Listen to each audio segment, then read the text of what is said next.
na beektaa karaa nama hin barree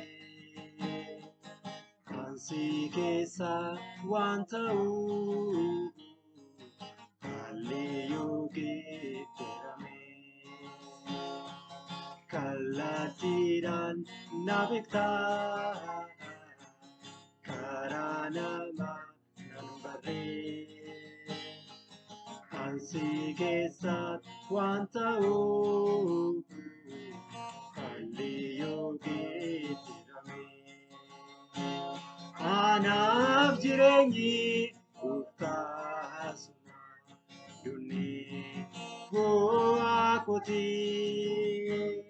ol kaa'uuni gadi bu'uuni jaalala keerraa nan baasu jaalala keerraa nan baasu jaalala keerraa nan baasu jaalala keerraa nan baasu jaalala keerraa nan baasu jaalala keerraa nan baasu jaalala keerraa nan baasu jaalala keerraa nan baasu jaalala keerraa nan baasu.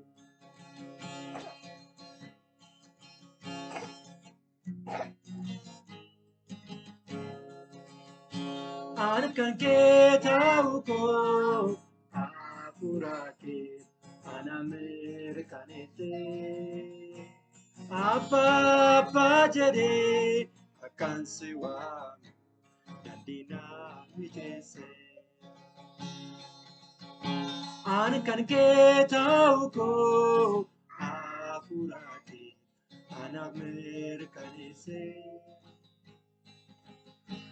Abbaa jedhee akkaan si waamu daandii naa mijeessee. Maaltu jira siin alaa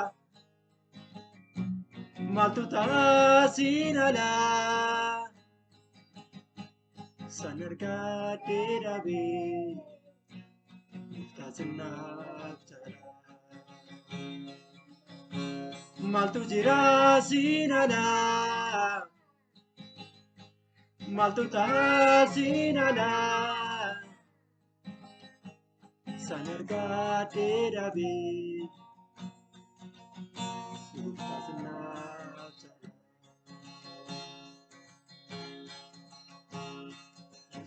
Yesuusii gargaara koo abbaa koo karaa jabaa koo Yesuusii gargaara koo abbaa koo karaa jabaa koo.